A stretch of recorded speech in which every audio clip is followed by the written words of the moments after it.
بسم اللہ الرحمن الرحیم۔ السلام علیکم ورحمۃ اللہ وبرکاتہ۔ محترم ناظرین و سامعین، نماز کے تعلق سے بہت اہم مسئلہ لے کر آیا ہوں۔ مسئلہ یہ ہے کہ اگر کوئی شخص نماز پڑھ رہا ہے یا کوئی عورت نماز پڑھ رہی ہے اور نماز کے دوران کوئی چھوٹا سا بچہ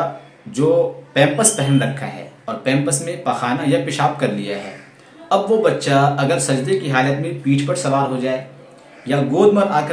آ کر کے بیٹھ جائے تو اس نمازی کا کیا حکم ہے؟ اس کی نماز ہوگی یا نہیں؟ مسئلہ اہم ہے، اس لیے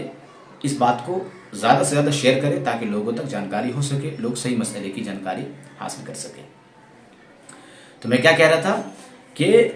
وہ جو بچہ پیمپس پہن رکھا ہے اس میں پخانہ یا پیشاب کیے ہوا ہے، اب جا کر کے نمازی کے پیٹھ پر سوار ہو گیا سجدے کی حالت میں، یا پیر پکڑ کر لٹک گیا یا گود میں جا کر کے بیٹھ گیا، تو اب نمازی کا کیا حکم ہے؟ تو یاد رکھیں اس کی دو صورتیں ہیں۔ پہلی صورت تو یہ ہے کہ بچہ یا تو چھوٹا ہوگا یا بڑا ہوگا۔ اگر بچہ چھوٹا ہے، اتنا چھوٹا ہے کہ بچہ اپنی طاقت سے کسی کو پکڑ نہیں سکتا، ٹھہر نہیں سکتا کسی جگہ پہ، اور کتنی عمر میں ہوتا ہے وہ آپ کو خود ہی اندازہ کر سکتے ہیں، اور عمر کے اعتبار سے بھی اور صحت کے اعتبار سے بھی فرق پڑتا ہے کہ چھوٹا بچہ کوئی ہو، اس کی اچھی صحت ہوتی ہے تو جلد از جلد کھڑا ہو جاتا ہے، جلد اس کے اندر مضبوطی یا طاقت آ جاتی ہے، لیکن کوئی بیمار ہو یا کمزور ہو تو وہ بات اس کے اندر نہیں پائی جاتی ہے۔ بہرحال تو اگر اتنا بڑا بچہ ہے کہ جو اپنے سے مضبوطی کے ساتھ کسی چیز کو پکڑ کر کے ٹھہر سکتا ہے یا بیٹھ سکتا ہے،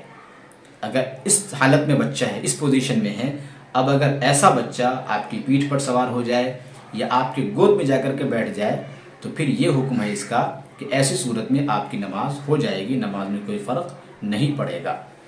لیکن ایسا بچہ ہے جو اپنی طاقت کے ساتھ اپنے بلبوتے پر نہیں بیٹھ سکتا اور نہ اپنے بلبوتے پر اگر کسی چیز کو پکڑ کر کے سہارا لے کر کے بیٹھ سکتا ہے اپنی طاقت سے، تو پھر آپ کی نماز نہیں ہوگی۔ وجہ اس کی یہ ہے کہ دیکھیے اس میں ایک ضابطہ ہے، ایک اصول ہے، یاد رکھیں بڑھیا سے۔ اس میں ایک اور مسئلہ بتاؤں گا جو ضروری مسئلہ ہے،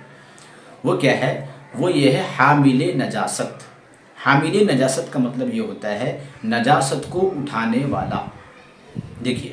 جب ہم نماز پڑھتے ہیں تو نماز کی شرائط میں سے ضروری باتوں میں سے یہ ہے کہ بدن، کپڑوں کا، جگہ کا نجاست سے یعنی سب کا دور ہونا، سب چیزوں کا پاک ہونا ضروری ہے۔ جب یہ پاک ہونا ضروری ہے تو پتہ چلا ہمارے کپڑے بھی پاک ہوں، ہمارا جسم بھی پاک ہو، ہم جس جگہ نماز پڑھ رہے ہیں وہ جگہ بھی پاک ہو۔ اب اگر وہ بچہ آپ کی گود میں آ گیا تو اس کے ناپاکی اور گندگی لگی ہے، نجاست لگی ہوئی ہے، تو پھر نجاست لگنے کے بعد آپ حامل نجاست کہلائیں گے یا نہیں کہلائیں گے؟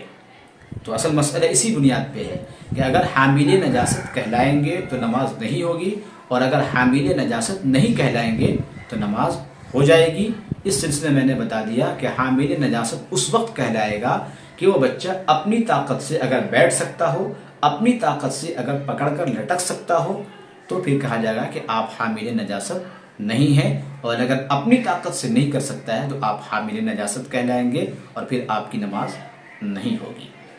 اس مسئلے کو سمجھنے کے لیے ایک مسئلہ اور میں بتا رہا ہوں، انشاءاللہ اس سے اور زیادہ آسانی سے سمجھ میں بات آ جائے گی۔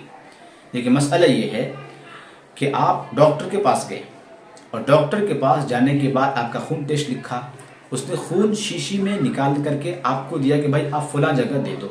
مثال کے طور پہ دوری ہے۔ اب اس کو آپ نے کیا کیا کہ اس کو ڈبے میں جو خون پیک ہے اس کو پیکٹ میں رکھا، اور پیکٹ میں رکھنے کے بعد آپ جا رہے تھے کہ اچانک سے ایک مسجد دکھی اور دیکھا نماز کا وقت ختم ہونے کے یا جماعت کھڑی ہے، آپ اس میں چلے گئے۔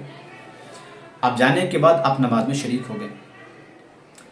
تو ایک تو یہ بھی ہو سکتا ہے آپ بھولے سے ہو گئے ہوں، یا آپ کے ذہن میں آیا کہ چلو نجاست خون جو ہے یہ تو شیشی کے اندر پیکٹ کپڑے میں تھوڑے لگا ہے، آپ یہ سمجھ کر کہ نماز میں شریک ہو گئے۔ اس کا کیا حکم ہوگا؟ تو دیکھیے اس کا حکم یہ ہے کہ چونکہ شیشی جو ہے، شیشی یہ خون رکھنے کی جگہ نہیں ہے، اس میں خون رہنا یعنی قدرتی طریقے پر یہ خون رکھنے کی جگہ نہیں ہے، آپ نے اس کو رکھا، آپ کہیں بھی رکھ سکتے ہیں خون کو۔ تو چونکہ شیشی جو خون جو ہے شیشی میں ہے اور خون اپنے مستقر یعنی جہاں پہ اس کی جگہ ہے، جو اس کی محل ہے، اس محل میں خون نہیں ہے۔ جیسے مثال کے طور پہ ہم جو ہیں کھڑے ہیں، زندہ ہیں، ہمارے پورے جسم میں خون ہے، خون دوڑ رہا ہے، لیکن اپنی جگہ میں ہے۔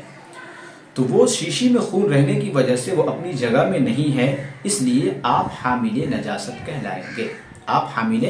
نجاست کہلائیں گے۔ لیکن اس کے برعکس